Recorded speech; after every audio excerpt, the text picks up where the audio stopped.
Buenos días a todos y bueno, en primer lugar queremos agradecer a Neutral in Motion y a todos sus asociados pues que hayan decidido hacer aquí este evento contando con Impulso Mobility y que nos hayan invitado a moderar las dos mesas de debate.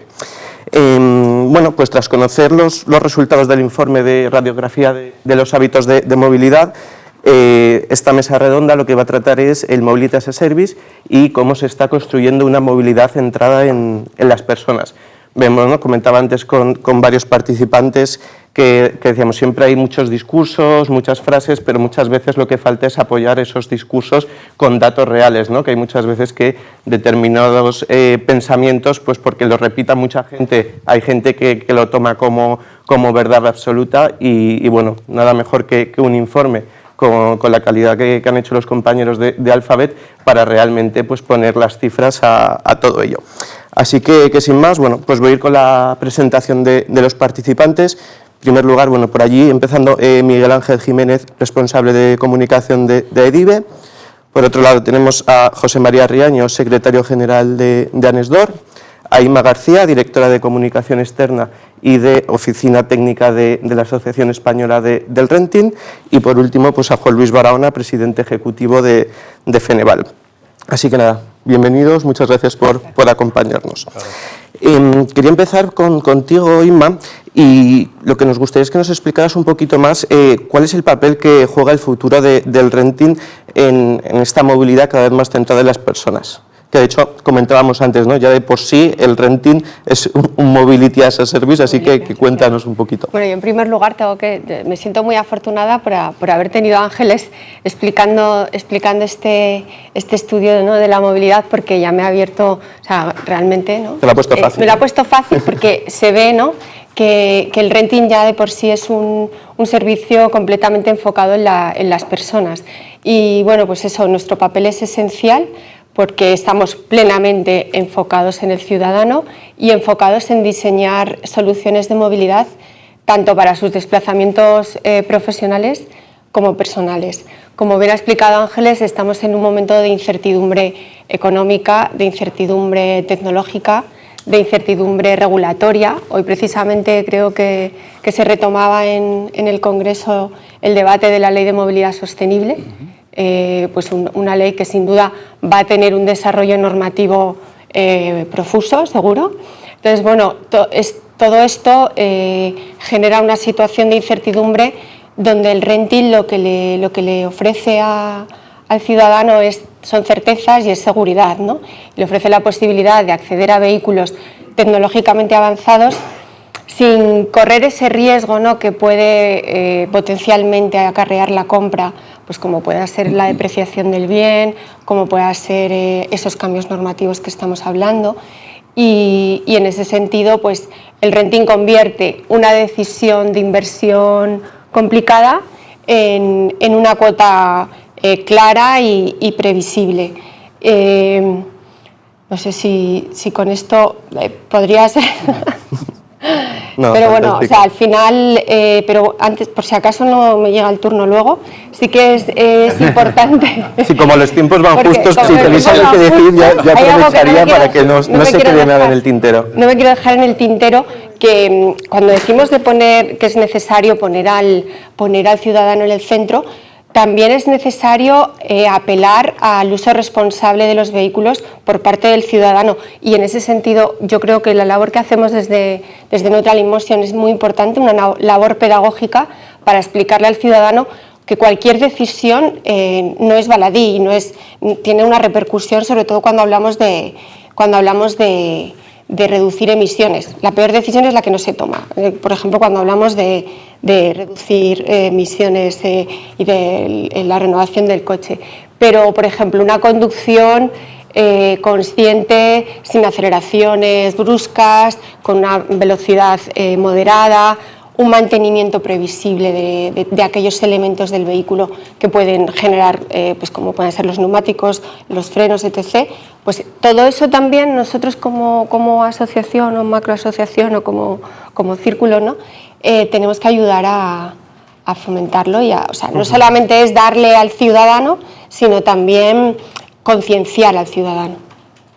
Pues yo creo que muy buenas reflexiones. Lo primero, como comentabas, justo hoy está la Comisión de Transportes y Movilidad en el Congreso, se están votando las enmiendas, veremos a ver qué camino se toma y cómo avanza, que como ya sabéis, esta ley venía de la anterior legislatura y bueno, se ha quedado un poco encallada, pero yo creo que es algo que todo el sector necesita. Seguro que podremos estar más de acuerdo o menos de acuerdo en alguno de los temas que salen, pero todos estamos de acuerdo en que es necesario que haya un marco, ¿no?, que nos ayude a empujar la movilidad sostenible. Y claro, de hecho, pues uno de los temas, ¿no?, que es en el informe, el tema de las normativas, que sean claras, que tratar que sea lo más uniforme posible, que no haya o 17 normativas, o si nos vamos a 150 municipios con zonas de bajas emisiones, que en cada uno sea distinto, porque además cuando eres un particular y estás en una zona, pues te lo conoces, pero por ejemplo para las empresas que tienen operaciones nacionales, pues se convierte en una auténtica tortura el poder conocer todas estas normativas. José María, quería preguntarte, porque un poco a la vista de los datos vemos que los vehículos de 2 ruedas, la movilidad ligera, están ganando peso hoy en día en la movilidad, entre todo ese mix, ¿no?, que estamos viendo, pero realmente las normativas que se están lanzando está teniendo en cuenta o está teniendo el peso que debería tener el sector. Pues no siempre. Desgraciadamente cuesta que las administraciones interioricen esta nueva realidad, que los datos nos mostraban claramente que está más que presente, y nos olvidamos. Bueno, yo por un lado destacaría que cuando vemos estos porcentajes tampoco nos equivoquemos, pensemos que no es que las personas apostemos o por el coche o por la moto o por... todas estas soluciones conviven y todos, ¿no?, el carácter multimodal de la movilidad está ahí.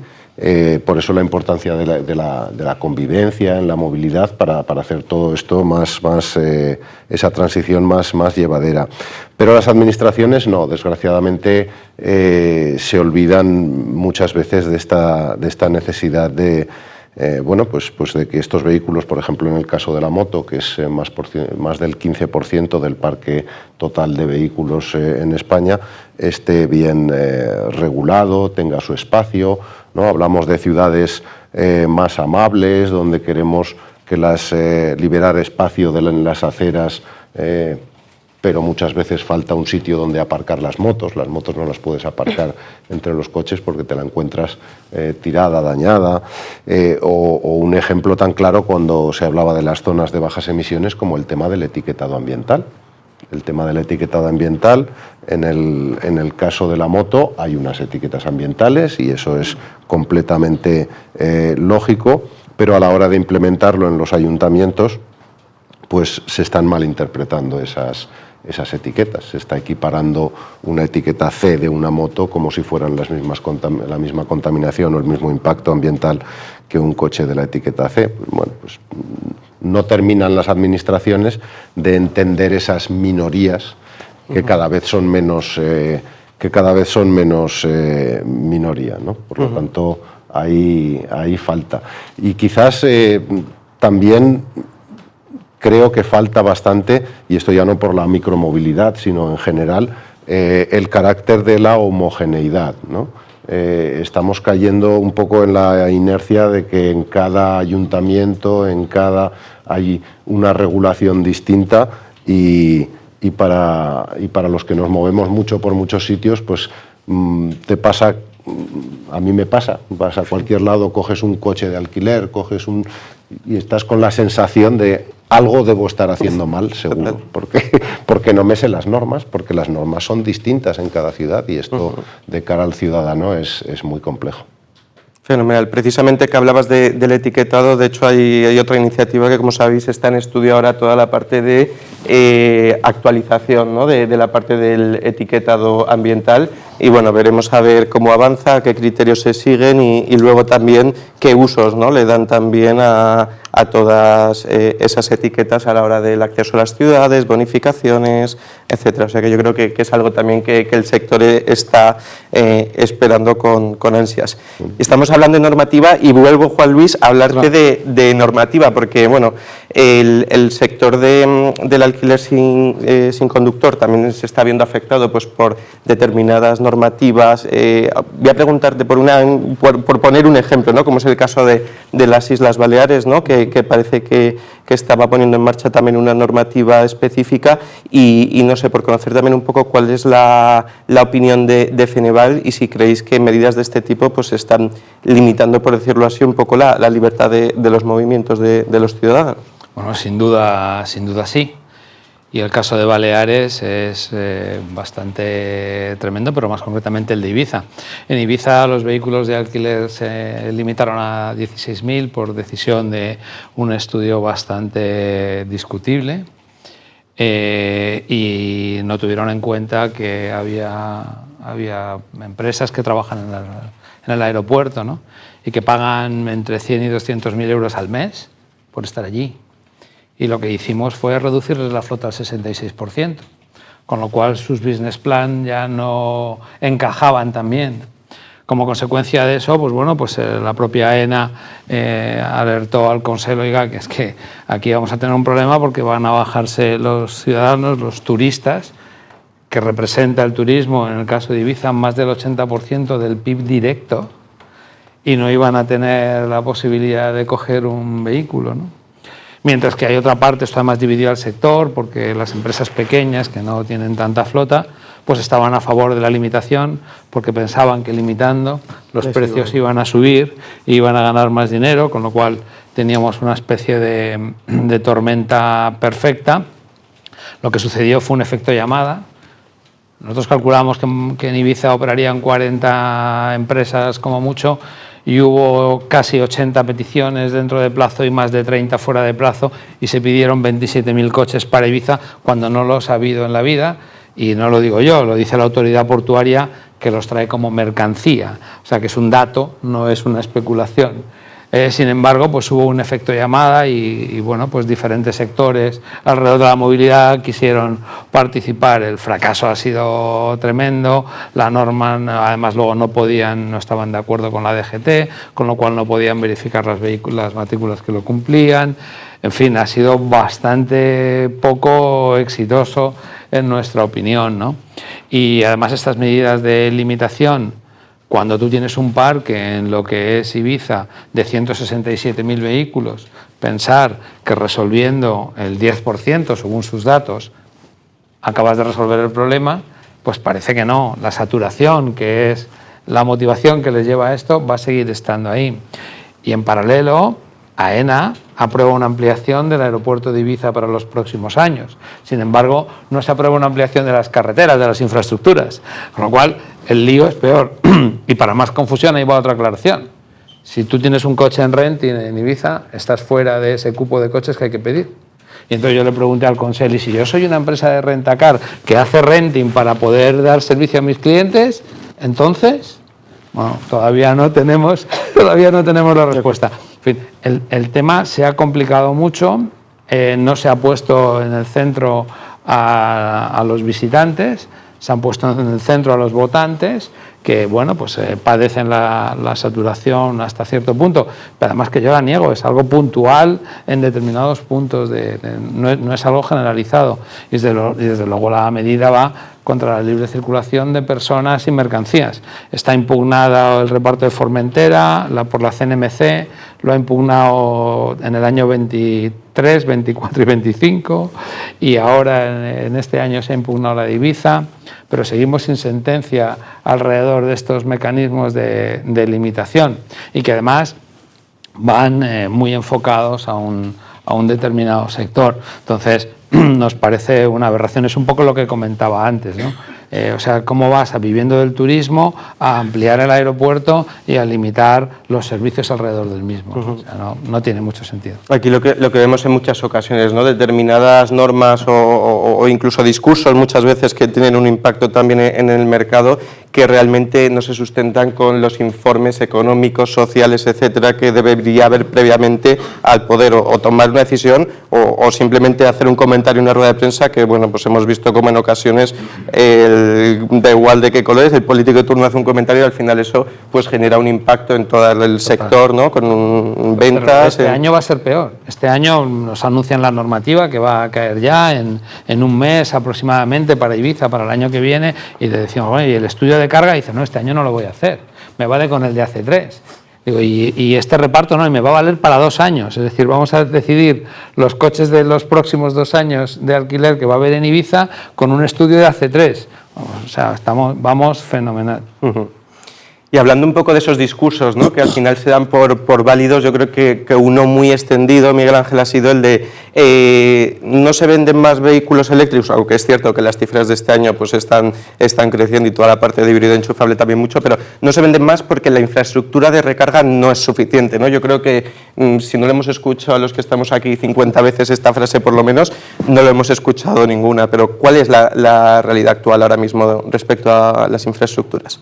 Bueno, en primer lugar, muchas gracias a Fundación Pons y bueno, por permitirnos estar aquí. Y bueno, pues en relación con esto, Álvaro, realmente, además lo ha comentado también, se ha comentado también en la presentación primera, una de las barreras que, digamos, limita o frena un poco la electrificación es la falta de información y muchas veces las falsas creencias o incluso bulos que se distribuyen, ¿no?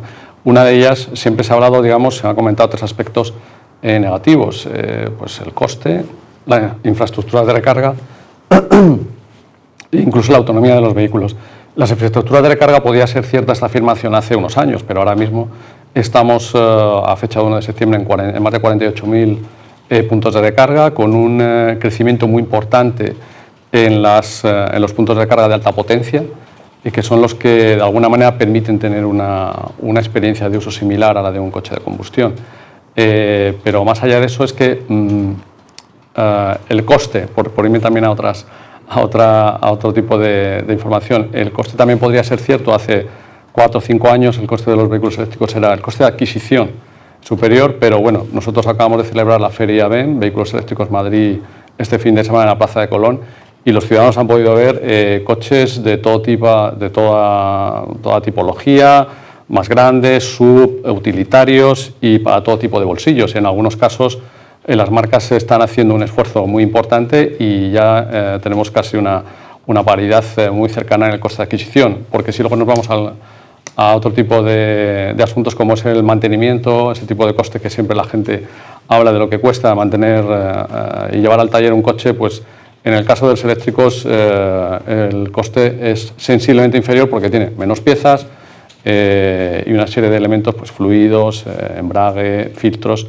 que digamos no hace falta mantener. Y un ejemplo muy claro y que nosotros siempre ponemos como ilustración es que los taxistas o la VTC es un ejemplo claro que lo ha comentado.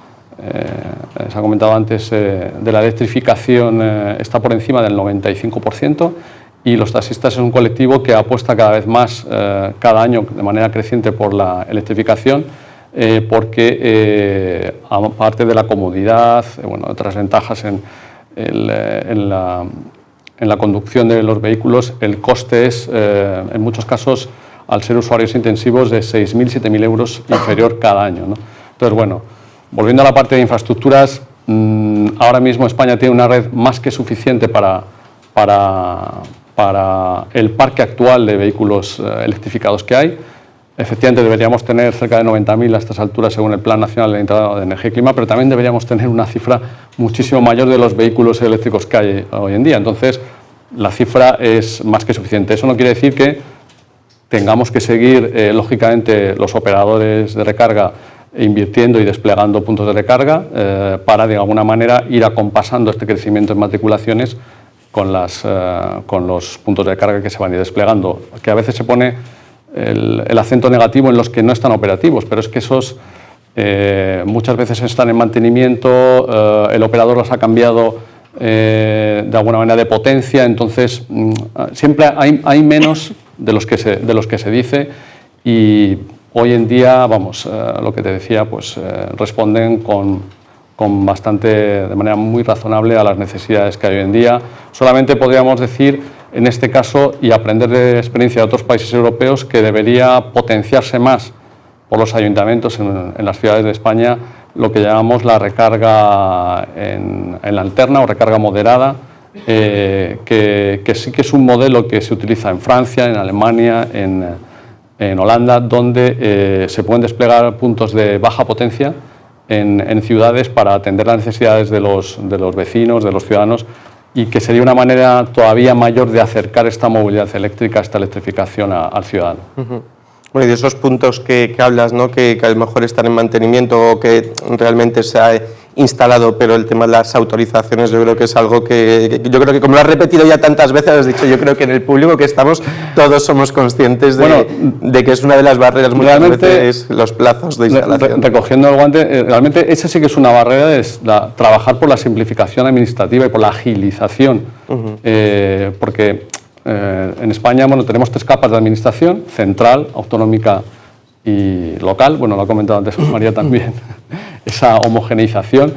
Y hay veces que nosotros estamos defendiendo, y la verdad es que se está avanzando mucho y se están reduciendo esos plazos, pero todavía queda mucho camino por recorrer para que esa agilidad sea mayor, y somos defensores de una ventanilla única para que precisamente el despliegue de infraestructuras sea más ágil y efectivo. Fenomenal. Y luego otro comentario sobre lo que comentabas al final es cierto, ¿no? Los vehículos eléctricos, el coste de adquisición, pero por ejemplo ya vemos como en la parte profesional, donde hay gestores de flotas profesionales, ya no te miran el coste de adquisición, te miran el TCO, el TCM, que ahí realmente es luego cuando pues puedes ver realmente esos ahorros, y a lo mejor es un concepto que el particular pues no lo tiene todavía tan metido en la cabeza como para que realmente ver que es una inversión que, en función también del uso que le des al vehículo, pues sale muy rentable. De hecho, los flotistas y las empresas de logística miran esa palabra mágica de TCO, el coste de uso, y de verdad que es otra de los vectores que podrán hacer crecer y acelerar la movilidad eléctrica, si también en España hubiera una fiscalidad mejor para las flotas. Fenomenal. Bueno, pues ahora voy a lanzar alguna pregunta así un poco al aire, ¿vale? Porque como son mesas de debate un poco express también, para que, los que queráis aportar un poco, pues podéis hacerlo, ¿no? La primera sería, ¿cómo creéis que debe evolucionar el modelo de movilidad español para alcanzar una movilidad centrada en las personas, ¿no? Que es hoy uno de los temas que nos ocupa. Inma, adelante. Casi más que cómo tiene que evolucionar, cómo no tiene que evolucionar. O sea, yo creo que es muy importante el que no se deje fuera. Hemos visto, ¿no?, el informe de Alphabet de la intermodalidad que hay, pues esa intermodalidad que se mantenga, que no se deje fuera ningún tipo de vehículo. Y ahí también está el vehículo privado. A mí me preocupa la pirámide de la movilidad, cómo la pretenden invertir y dejar fuera. Yo creo que eso lo tenemos que tratar de evitar, porque eso sí es poner al ciudadano en el centro. Totalmente de acuerdo, porque además cuando hablamos de movilidad parece, ¿no?, Madrid, Barcelona, grandes áreas metropolitanas, pero sigue habiendo una zona rural, sigue habiendo, ¿no? Destacaba el dato de, ¿no?, la cantidad de gente que consideraba la movilidad como un derecho fundamental, ¿no? Lo comentaba Juan Luis al principio al abrir esta jornada, como la movilidad es sinónimo del desarrollo económico y social, y no tenemos que olvidar la libertad de elección, ¿no? Unos principios, ¿no? Sí, no seamos tunicados, que me ha encantado esto. Catalizar esta transición de la movilidad no es restringir o reducir la movilidad, porque entonces estamos yendo en contra de... A ver, en la línea de lo que decía también José María, el tema de la heterogeneidad normativa, me parece una barbaridad. Me parece también una barbaridad no traer a los actores que ahora mismo tienen que involucrarse en todo esto. Por ejemplo, si hablamos de electrificación, pues cuando AENA ponga cargadores en los aeropuertos, el aeropuerto de Palma en un día te mueve 8 o 10.000 coches de alquiler. ¿Cómo los cargamos? Hay que poner un transformador del tamaño del propio aeropuerto y poner un cable que una la isla con la península para traer la potencia suficiente para poder hacerlo, ¿no? Este tipo de cosas son las que todavía estamos lejos de llegar. Sí que es verdad que empieza a haber infraestructura para las zonas como Madrid, tal, empiezas a poderte mover con el coche, solucionas mucho, pero hay otras a las que no hemos llegado y esos actores no estamos acostumbrados a tenerlos que llamar. Porque antes, cuando se lanzaba un modelo, no llamábamos a Iberdrola o a Endesa, ¿vale? Y ahora a lo mejor hay que traerlos a la mesa. Ni tampoco hablábamos con AENA. Oye, AENA, que tienes que poner allí gasolineras, ¿no? Tampoco lo hacíamos, ¿no? Y lo mismo que esto es ese mecanismo normativo. Es que esta gobernanza multinivel que comentaba antes José María no está funcionando. Cada autonomía tiene un plan MOVES que se hace en diferentes momentos y de diferentes formas. Las zonas de bajas emisiones son distintas en cada sitio. En Ibiza nos están limitando los coches. Mallorca quiere ir detrás y Menorca detrás. Por otro lado, en Valencia se quiere imponer y desde Europa vienen posibles porcentajes obligatorios para las empresas de vehículos eléctricos. Así no se avanza. Necesitamos incentivos, no necesitamos trabas. Entonces, un poco la movilidad, ¿cómo me la imagino? Pues tratando de resolver problemas y no buscar votos. Eso es, así es como me la imagino. Y ver el problema como es, ¿no? Y esto no pasa. Hay un clientelismo ahí muy grande. Yo en esta línea que comentan mis compañeros de mesa, la verdad es que el papel de las administraciones públicas es fundamental. O sea, debe considerarse todo lo que tiene que ver con inversiones en infraestructuras, movilidad, casi como una cuestión de Estado, casi al margen de debates políticos, incluida la movilidad eléctrica, porque también hay detrás un tejido industrial, fabricantes de coches que hay aquí, fabricantes de infraestructuras de recarga nacionales, que además es un colectivo que poco desconocido y que exporta un alto volumen de su producción, y habría que exigirles mayores inversiones, colaboración público-privada para, como dice Rafael, pues bueno, tener en cuenta a otros actores que ahora son protagonistas de la movilidad, que están haciendo que avance en sus distintas vertientes y que haya al final una refuerzo o apuesta por esa multimodalidad o intermodalidad, porque al final el ciudadano tiene que elegir en función de dónde viva, sus hábitos de vida. No es lo mismo, como decían, vivir en Madrid que vivir a lo mejor en un pueblo de la Sierra de Madrid, por no salirnos de la comunidad, y tienen necesidades distintas y al final tienen que tener una combinación de transporte público, transporte privado, micromovilidad, car sharing y otro tipo de acciones que incluso combinadas pueden resolver muchísimas necesidades. Aquí en la Comunidad de Madrid, afortunadamente, sí que se están haciendo las cosas en la buena dirección y bueno, los resultados ahí están. Fenomenal, gracias Miguel Ángel. Bueno, pues con esto llegamos al final de la primera mesa. Creo que hemos podido escuchar algunas reflexiones de actores, ¿no? muy variados, con diferentes puntos de vista, pero al final yo creo que las conclusiones son muy similares, ¿no? Al final un marco normativo coherente, estandarizado y al final también un poco esa parte de lo que decíamos de la libertad de elección de los ciudadanos para que escojan en el momento preciso el vehículo o el tipo de transporte que mejor le venga en ese momento. Así que nada, muchas gracias a todos. Gracias a vosotros. Gracias.